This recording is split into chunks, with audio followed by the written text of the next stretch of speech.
Hello friends, இன்றைக்கி ஒரு குட்டி மினி விலாக் பார்க்கலாமா? ஸோ நான் வந்து லீவ் விட்டதுனால காஞ்சிபுரம் டு சென்னைக்கு கிளம்பியாச்சு. ஸோ எங்கள் அக்கா கிட்டே சொன்னேன், நான் சென்னைக்கு வரேங்க்கா அப்படின்னோடனே எங்கள் அக்கா நான் டி நகர் போகிறேன், நீயும் வா அப்படின்னா. பார்த்தா என்கிட்ட பேக் லக்கேஜ் அதிகமாக இருந்தது. எப்படிக்கா போகிறது, இத்தனை லக்கேஜ் வச்சுன்னு ஒரு கடை என்னால் ஏறி இறங்க முடியாதுன்னு ஒரு ஐடியா வந்தது.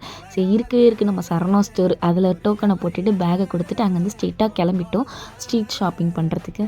ஸோ ஷாப்பிங்லாம் முடித்தோடனே ஆஃப்டர்நூன் உடனே லஞ்ச் எல்லாம் சாப்பிட்டுட்டு ஸ்ட்ரெயிட்டாக நாங்கள் போன இடம் வந்து ஜுடியோ தான்.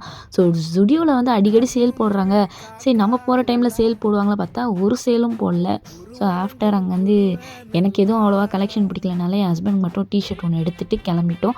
ஸோ போகிற வழியில் வந்து செம்ம வெயில், என்னன்னு தெரியல, இந்த டிசம்பர் மாதம் வெயில் அடிக்குது. நிறைய பேர் சொல்லுவாங்க பனி காலத்தில் வந்து மழை பெய்யும்ன்ட்டு, ஆனால் நம்ம ஊரில் சென்னையில் மட்டும் சரியான வெயில் அடிக்குது.